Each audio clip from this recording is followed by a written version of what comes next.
mais parce que Brocéliande est un événement qui recèle de mystères, de mythes et d'arcanes inavoués, et qui de mieux pour en parler justement que Christian Doumergue, que j'ai le plaisir d'ajouter ce soir à ce fil de discussion. Bonsoir Christian, comment vas-tu? Bonsoir Damien, eh bien, écoute, ça va très bien.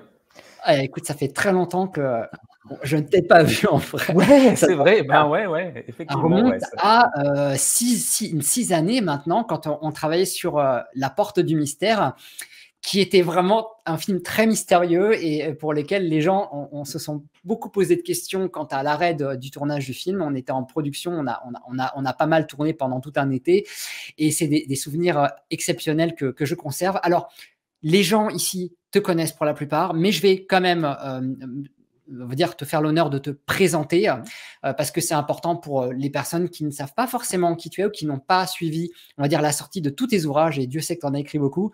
Donc, pour moi, en fait, Christian, je souhaitais t'inviter parce que tu fais partie de ces rares aventuriers de l'histoire et des mythes en France à être allé aussi loin dans tes recherches, tout en proposant un fil d'Ariane. Alors, je sais que tu affectionnes beaucoup ce terme, ce fil d'Ariane, cette image, parce que ce fil d'Ariane qui passe par un très grand nombre de lieux en France, eh bien, ces lieux, ce fil, tu l'as suivi.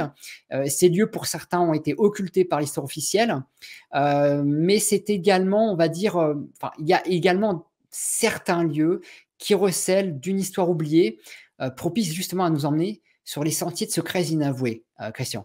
Et on a pu te voir d'ailleurs par rapport à un sujet bien précis, pour lequel la plupart des gens te connaissent, dans plusieurs émissions sur France Télévisions, dédiées au secret de Rennes-le-Château, un sujet d'ailleurs dont tu t'es fait un peu le fer de lance ces 10 dernières années, que tu connais extrêmement bien. Tu as écrit un très grand nombre d'ouvrages aux éditions de L'Opportun, pardon, dont le fameux voyage dans la France magique que j'ai eu le plaisir de dévorer il y a quelques années. Moi, qui m'a personnellement transporté, qui m'a fait découvrir des lieux que je connaissais, mais qui m'a fait découvrir justement des secrets sur ces lieux, ou du moins qui m'a mis, on va dire, sur des pistes de réflexion par rapport à cela, et bien d'autres encore ouvrages que je vais afficher après à l'écran. Et du coup, la Bretagne, Christian, ma première question, c'est une région que tu connais très bien et par laquelle justement ta quête de vérité, on va dire, passe.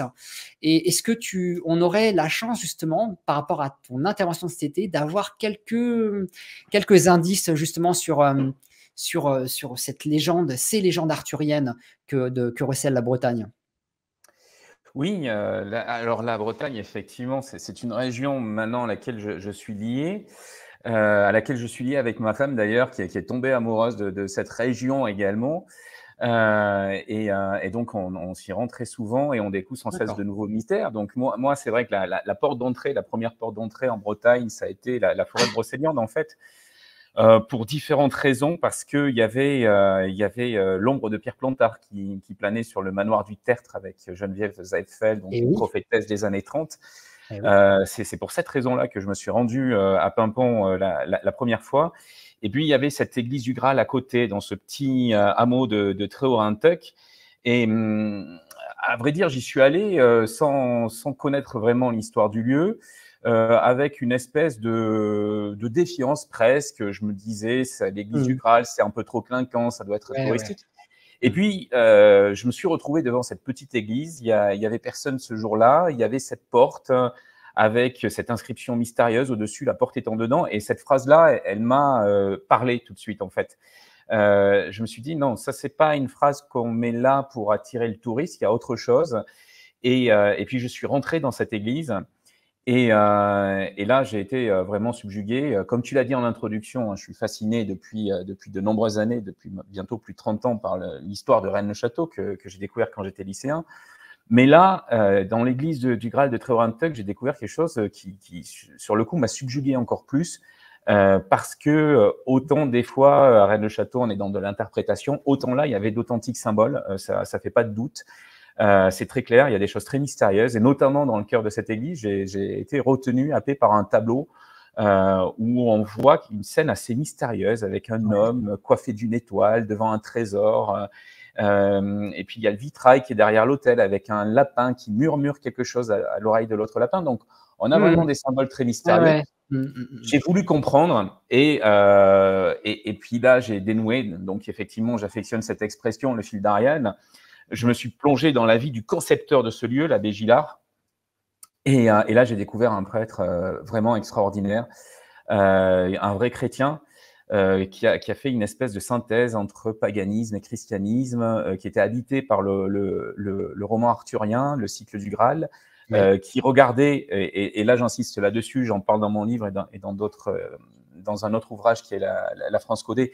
Ce prêtre-là, il avait un regard positif sur les cathares, donc des hérétiques, ce qui est quand même assez étonnant. Et autre chose très étonnante, il avait aussi, quand on décrypte son église, on comprend qu'il avait un regard très positif sur Éon de l'Étoile, qui est un hérétique du Moyen-Âge et qui s'inscrit dans la même veine que les cathares. Donc voilà, il a commencé à bruisser à mon oreille le murmure d'un secret dont ce curé aurait été le gardien et qu'il aurait transmis à travers la décoration de son église. Je me suis plongé dans ses écrits. Et à travers ses écrits, j'ai compris qu'il avait élaboré un véritable langage symbolique. Donc, c'est ce que j'expliquerai pendant la conférence de l'étrange rendez-vous. C'est ce que j'évoque aussi dans Voyage dans la France magique et puis dans la France codée.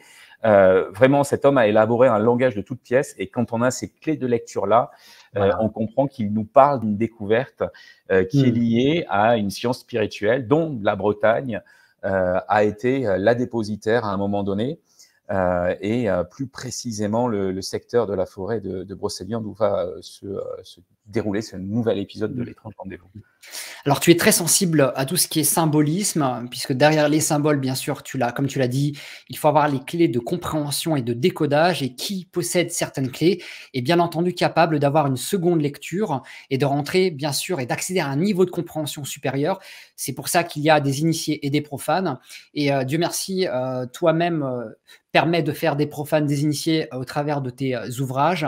Et bien sûr, tu nous donnes une grille de lecture différente de tous ces lieux quand on a l'occasion de s'y rendre. En tous les cas, moi, depuis que j'ai lu ton ouvrage Voyage dans la France magique, il est évident que j'ai une lecture différente de certains lieux. Alors, ma question, Christian, par rapport à ça, as-tu décelé dans on va dire le mystère derrière ce secret de l'abbé Gillard, une pièce du puzzle que tu pourrais directement mettre en corrélation avec, on va dire, le sujet principal de ta quête, qui est celle de toute ta vie, qui est ce mystère et ce secret de Rennes-le-Château. Penses-tu qu'il y a une corrélation importante et qui soit complémentaire, ou selon toi, on est sur deux révélations différentes, mais qui, quelque part, nous ramènent à une sorte de secret commun, ou plutôt de vérité, si je puis dire, par rapport à la France en elle-même? Alors, je crois qu'on est liés. Les deux affaires sont liées, c'est incontestable. J'évoque d'ailleurs dans la France codée le fait que l'abbé Gillard possiblement s'est rendu à Rennes-le-Château. C'est quelque chose que Jean-Marc Calle a conclu.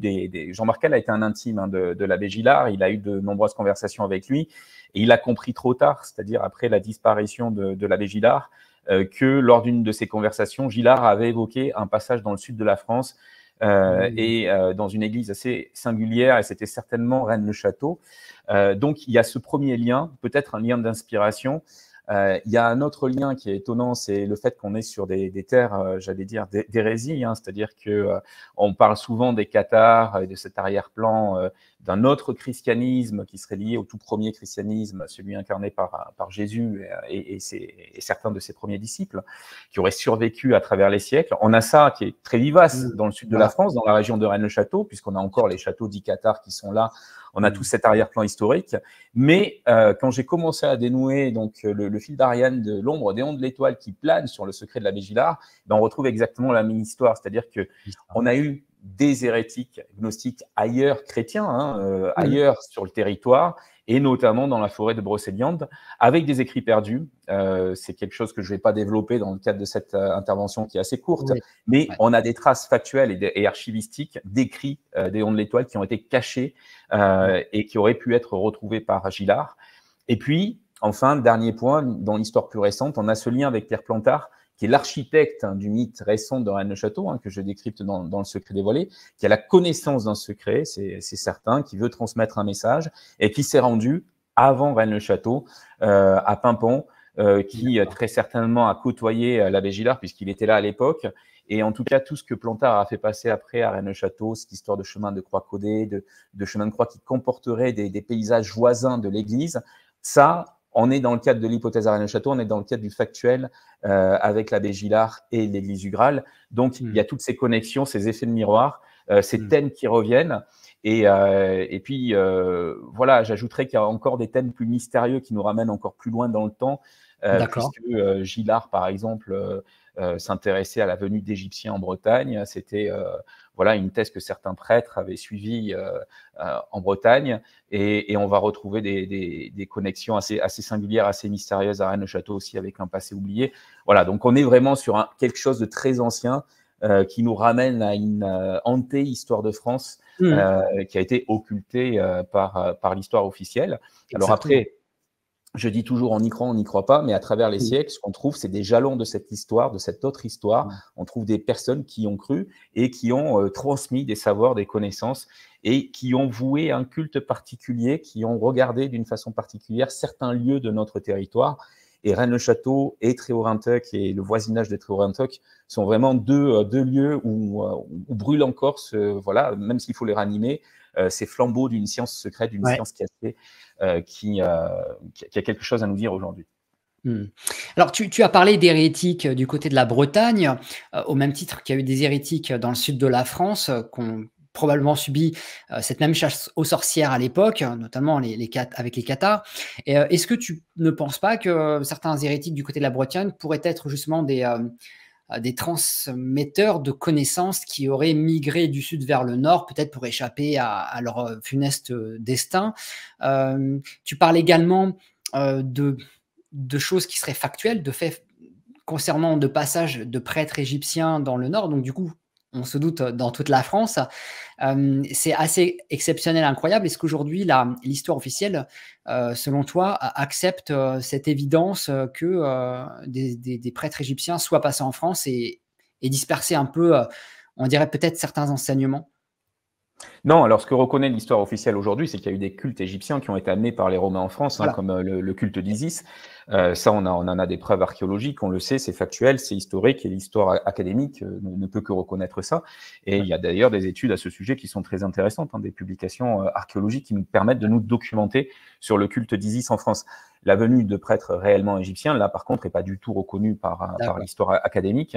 Ça reste des affirmations qui sont marginales, qui étaient, alors, au 19e siècle et sur les premières décennies du 20e siècle, qui étaient admises par certains archéologues, parce qu'on avait peut-être moins de rigueur, moins de dogmatisme, et donc on partait sur des hypothèses un peu plus audacieuses. Et on a toute une littérature comme ça qui parle de culte égyptien en Bretagne. Je pense à la Vénus de Kinipili, alors qu'on n'est pas trop loin, on est en Bretagne. C'est une statue assez mystérieuse que j'évoque dans un autre de mes livres, donc, qui est le royaume des sorcières. Et quand on regarde la littérature des érudits locaux sur cette Vénus de Kinipili, certains n'hésitaient pas à dire que c'était une statue d'Isis, par exemple.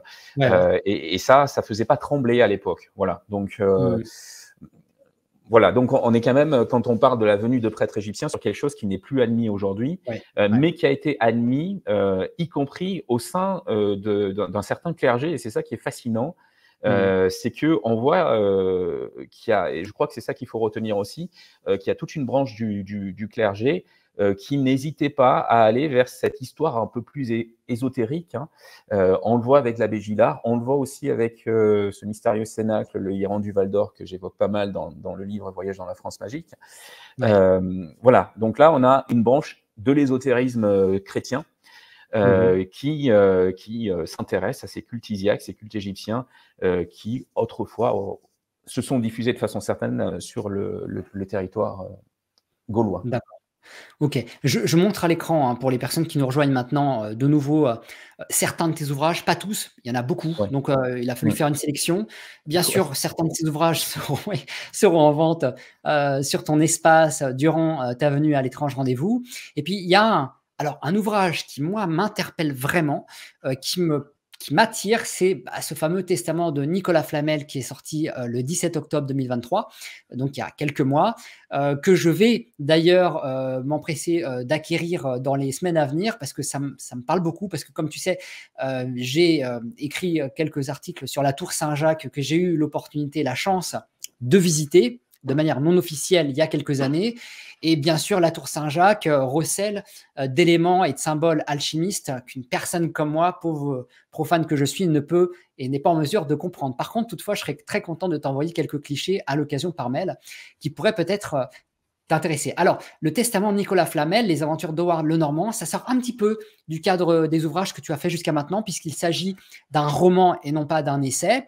Est-ce que pour toi, faire un essai sur ce testament de Nicolas Flamel est une manière d'amener certaines vérités par, on va dire, la suggestion plutôt, et te donner plutôt une certaine liberté, puisque peut-être là, à ce moment-là, tu manques peut-être de choses factuelles, mais disons que ta quête jusqu'à maintenant te met sur une piste, on va dire, assez convaincante pour tes convictions à toi, du moins. Alors, c'est un exercice différent, effectivement, un roman. J'avais envie de faire ça depuis un moment. C'est mon éditeur qui voulait lancer une collection fiction qui m'a dit on a pensé à toi, donc si tu veux t'atteler à la tâche. Et comme moi, ça faisait un moment que je voulais passer à l'écriture romanesque, j'ai dit oui tout de suite. Et donc, j'ai créé ce personnage d'Howard Lenormand, donc, qui est un bouquiniste voilà, qui est spécialisé dans le livre rare et qui va avoir entre les mains des papiers inédits de Victor Hugo. Puisque, alors, c'est vrai que ça s'appelle le testament de Nicolas Flamel, mais la grande figure centrale de ce premier épisode, c'est Victor Hugo, en fait. Victor Hugo et l'épisode des tables tournantes, donc l'épisode mystique de la vie d'Hugo, puisqu'après la perte de sa fille, il va essayer de rentrer en contact avec son âme, donc il va y avoir des expériences qui vont avoir lieu et puis qui vont être concluantes pour lui. Et puis, pendant ces communications spirites, Hugo est mis en rapport avec Nicolas Flamel, donc ça c'est factuel, c'est-à-dire que les cahiers spirites de Hugo ont été conservés, on peut les consulter, c'est ce que j'ai fait pour alimenter ce roman et donc, pour reconstituer. Juste pour te couper 2 secondes, Christian, cet ouvrage, on va dire, repose sur des données d'époque en lien avec les travaux, les recherches de Victor Hugo qui ont touché de près comme de loin au mysticisme, au spiritisme, etc. Donc, on n'est pas que dans du roman, on est aussi, on va dire, dans du factuel quelque part. Absolument, on est dans un genre donc hybride qui a pu être pratiqué par d'autres, c'est-à-dire qu'il y a toute une partie qui est bien réelle. Les séances de spiritisme décrites sont reconstituées d'après les documents que j'ai pu consulter, donc là c'est très fidèle. Il y a plusieurs expériences mystiques d'Hugo que je décris qui sont très fidèles à la réalité, que j'ai reconstituées d'après les notes de l'époque. Après, à un moment donné, évidemment, on bascule dans la fiction. Et là, c'est une création qui naît de l'intuition, qui naît de ce processus un peu mystérieux qui est l'écriture, à travers lequel je peux faire passer certaines intuitions, notamment sur le caractère alchimique de Notre-Dame de Paris, des choses que je pourrais pas écrire, que là je peux dire sous le couvert de la fiction. Donc aussi bien autour de Fulcanelli. Voilà, il y a ceux qui sauront voir, ceux qui auront les clés, verront certaines allusions à Fulcanelli qui sont placées dans ce roman et qui ouvrent sur voilà, une clé de lecture autour de ce mystère de la restauration de Notre-Dame par Viollet-le-Duc et par certains rapports qu'il pourrait y avoir avec celui ou ceux qu'on appelle Fulcanelli. Ma question que j'aimerais te poser, Christian, c'est est-ce que dans cet ouvrage, tu es fidèle un peu à ces influences et ces auteurs que tu as pu lire, comme ces abbés, et glisses-tu justement des messages, on va dire, des choses un peu plus codées qui vont toucher l'initié justement à certains sujets, à certains secrets? Oui. Oui, absolument. J'ai glissé pas mal de choses. À la fin de l'ouvrage, il y a un petit cahier sur page grise, qui s'appelle « Les dessous des aventures de Howard Lenormand », où je permets au lecteur de voir ce qui est vrai et ce qui est faux. Donc, j'attire son attention sur certains éléments qui ont été glissés. Il y a pas mal d'easter eggs, comme on dit quand on parle d'un film aujourd'hui, qui ont été glissés dans le roman. Et parmi ces easter eggs, eh bien, il y a effectivement des symboles et des clins d'œil. Et notamment, alors bon, dès ce premier épisode, il y a par exemple un clin d'œil à l'affaire de Rennes-le-Château. J'ai pas pu m'en empêcher, évidemment. Forcément. Mais voilà. Et oui, évidemment, c'est obligé. Voilà, et puis il y a d'autres éléments. Il faut être attentif aux petits détails. Bon, c'est une lecture qui est facile. Hein. C'est pas un gros bouquin. C'est pas une rédaction qui est lourde. Hein. Je voulais quelque chose de facile à lire, d'efficace, un peu comme un film ou un épisode d'une série télé, puisque c'est conçu comme le premier épisode, voilà, d'une série. Mais par contre, voilà, il y a énormément de recherche derrière. Et tout est fidèle dans le détail. À un moment donné, Hugo se trouve à Gavarnie, par exemple, dans le cirque de Gavarnie. Il y a une petite pluie, et cette petite pluie, ce jour-là, elle a vraiment existé. Hein. J'ai consulté les notes de Juliette Drouet. Donc voilà, c'est les reconstitutions, même si elles sont faciles à lire et légères dans leur description, sont très étayées en amont par les recherches. Mais c'est ce qui donne tout le charme à un univers que tu crées, c'est quand ça repose justement sur des vrais éléments, des vraies expériences, des pures anecdotes que tu vas retranscrire à l'écrit et qui donnent justement tout corps et toute matière à ton discours. Et c'est là où on va être happé, et c'est ce qui fait la différence avec de l'imaginaire pur fantasy et justement un roman, mais qui mélange fait et réalité historique.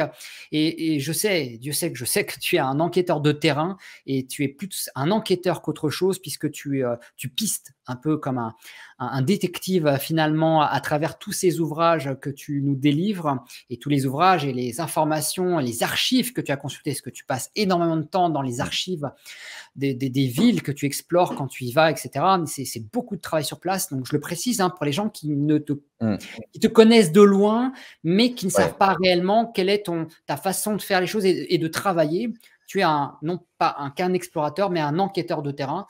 Et c'est pour ça que je t'ai présenté comme tel dès le début, parce que j'ai pu te voir, pas à l'œuvre, mais j'ai eu la chance justement de passer quelques jours à tes côtés, semaines, quand on était il y a quelques années sur le tournage de La Porte du Mystère. Et je sais que j'ai eu la chance de découvrir des endroits que je ne connaissais pas, que tu m'as fait découvrir. Vraiment, je me suis senti privilégié de t'avoir à mes côtés à ce moment-là. Et voilà. Et donc, du coup, je pense que les gens qui vont venir te voir cet été, déjà, vont suivre d'une part ta conférence avec un grand intérêt, surtout ceux qui s'intéressent non pas qu'à l'histoire de la Bretagne, mais effectivement à cet immense jeu de loi que tu t'évertues à reconstituer, bien sûr, parce que derrière un jeu de loi, forcément, il y a une case finalité. Et cette finalité, voilà, ma dernière question que je vais te poser, cette finalité, as-tu une volonté ou une idée d'une finalité spécifique par rapport à cette quête qui est celle de ta recherche de tout cela? Essayes-tu de trouver des indices qui t'amèneraient à cette finalité que tu pressens? Ou bien es-tu, on va dire, dans une sorte de neutralité totale, d'indépendance de réflexion, où tu t'accordes tous les droits d'imaginer tout et rien finalement? La question que je te pose, c'est est-ce que après toutes ces années jusqu'à maintenant, tu es arrivé à une sorte de conclusion intime? Alors, tu n'es pas obligé de la confier parce que c'était pas voilà, mais quelle est finalement la profondeur dans tout ça? Quel est toi ton constat, ton résultat d'expertise de toutes ces années d'enquête par rapport à ta quête justement?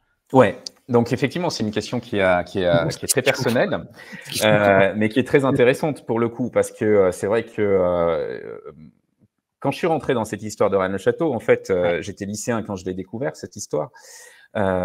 J'étais passionné depuis gamin par l'étrange, les ovnis, les fantômes, tout ça, ça m'occupait. Je fais partie de la génération Cité d'Or, donc j'ai grandi avec ça aussi, quoi. C'est-à-dire que cette ombre de l'Atlantide, de l'Empire de Mu, d'une civilisation disparue et de secrets, de cités perdues, etc. J'ai grandi avec ça. Quand j'ai découvert l'histoire de Rennes-le-Château, j'y suis allé parce que j'étais aussi fan d'Indiana Jones et qu'il y avait un film d'aventure dans la réalité. Et puis, en fait, très vite, je me suis orienté sur une autre piste qui était la piste du secret religieux. Et là, c'est vrai que pendant des années, j'ai cherché obstinément quelque chose de cet ordre-là, un dépôt lié à la véritable histoire du Christ, parce que voilà, j'avais ce sentiment qu'il y avait une lumière à retrouver pour éclairer le monde qui me semblait extrêmement obscur. Et pendant des décennies et des décennies, j'ai cherché une trace matérielle de cette lumière. Et c'est ce qui m'a amené sur différents sites, différents lieux. Au jour d'aujourd'hui, pour te dire vraiment ce que tout ça a produit, en fait, y a rien de caché au final. Ouais. C'est-à-dire que si on prend les évangiles du Nouveau Testament, si on lit le message de Jésus, tout est dit. Commençons par ça. Méditons sur l'enseignement de Jésus, qui est un enseignement qui s'adresse à tout le monde, en dehors de toute croyance, et c'est Mmh, ça sa mmh. force. Tout à fait. Mmh. Euh, et si on met ça en application, ce paradis qu'on cherche, on le trouve. Voilà, donc pour D'accord. moi aujourd'hui, au final, il n'y a rien de plus à faire qu'à méditer sur l'enseignement du Christ. Je cherche D'accord. plus vraiment un dépôt ou autre, mais ça ne veut pas dire qu'il n'y a pas de dépôt. Ça ne veut pas Oui. dire que je ne continue pas à m'intéresser à ce sujet-là. Mais Ouais. je pense aussi que s'il y a un dépôt, il faut être prêt à le trouver. Et pour ça, il faut avoir l'humilité Mmh. de commencer par ce travail qui est très important. Parce que si on trouve la connaissance sans avoir le cœur, ça brûle, ça détruit. Enfin, on le voit bien, la civilisation humaine a acquis un degré de connaissance scientifique qui est colossal, qui est énorme et qui lui permettrait véritablement de créer l'harmonie sur Terre. Et au lieu de ça, on crée le chaos, on crée la destruction, on crée la souffrance, tout ça parce que Mmh. le cœur n'est pas là.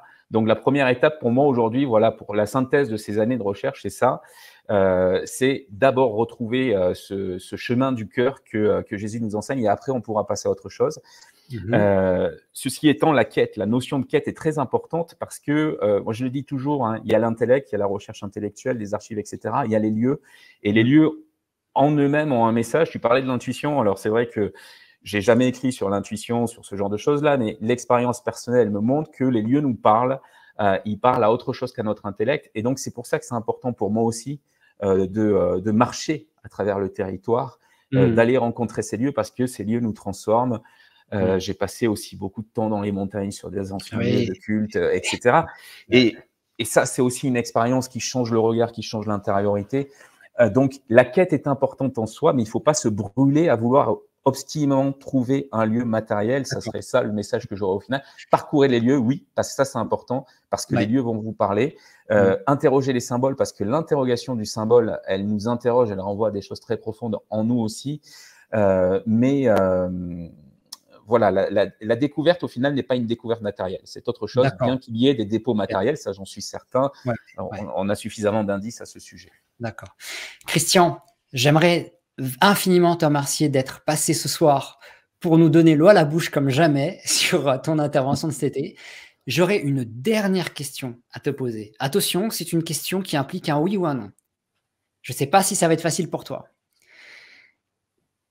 Dans le cadre d'une découverte d'un dépôt, penses-tu que l'humanité soit prête, on va dire, à en avoir connaissance?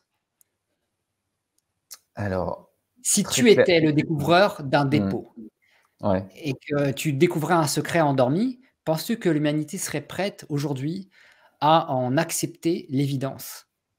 très clairement, non, je suis désolé. C'est une réponse qui est très pessimiste, mais qui se base sur Voilà. ce que je vois depuis des années, en fait.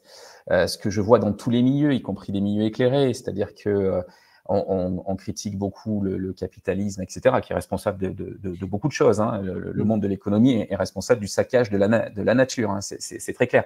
Mais malheureusement, quand on va vers des milieux plus spirituels, et quelle que soit la confession, l'obédience, etc., on voit souvent les mêmes travers. Donc, je pense qu'aujourd'hui, malheureusement, l'humanité n'est pas prête. Elle vit sur un trésor, l'humanité. Elle a un Mmh. trésor à portée de main. Enfin, il suffit Ouais, d'aller dans la nature pour voir ouais, ça. ouais, La nature, c'est quelque chose de magnifique. bien Et sûr. l'humanité a ce spectacle-là. Elle a cette vision directe du divin. Mmh. Et malgré ce, elle saccage la Mmh. nature et elle continue dans cette voie-là. Donc, Mmh. voilà, si on y propose un autre trésor qui serait un trésor sapiensal, je pense que malheureusement, le sort qui serait réservé à ce trésor-là serait le même. On en a un qu'on saccage, hein. Je parle de l'humanité Bien en sûr. général. Heureusement, il y a des gens éclairés. Heureusement, il y a des gens qui se réveillent. Mais le constat est assez terrible. C'est-à-dire qu'il y en a eu à toutes les époques, à tous les siècles, qui ont essayé d'alerter les autres. Mmh. Et jusqu'à présent, malheureusement, c'est la force et la violence qui a gagné. C'est Alors, ça. ça ne veut pas dire qu'il ne faut pas se battre, hein. C'est pour ça que j'écris et c'est pour ça que plusieurs personnes font des choses, hein, organisent des événements, des rencontres, font des films, des livres, etc. La Parce que plume est plus forte que l'épée, Christian. absolument, exactement. Donc il faut continuer. Alexandre Il faut... Etta. Yes, ah bah oui. Pour la référence. Ah oui, Ben oui, eh ben oui, scène forcément. culte, écoute. Eh ben oui, c'est l'histoire de toute ta vie et de la mienne aussi. Oui, Bon, en tous les cas, absolument. Christian, je tenais vraiment à te remercier d'être passé ce soir et au plaisir de te retrouver cet été à Paimpont. Et ben, écoute, je te souhaite une excellente soirée et à très vite. Eh ben merci pour ton invitation, Damien, et à très vite en effet. Ça Salut. marche. Merci, Christian. Salut.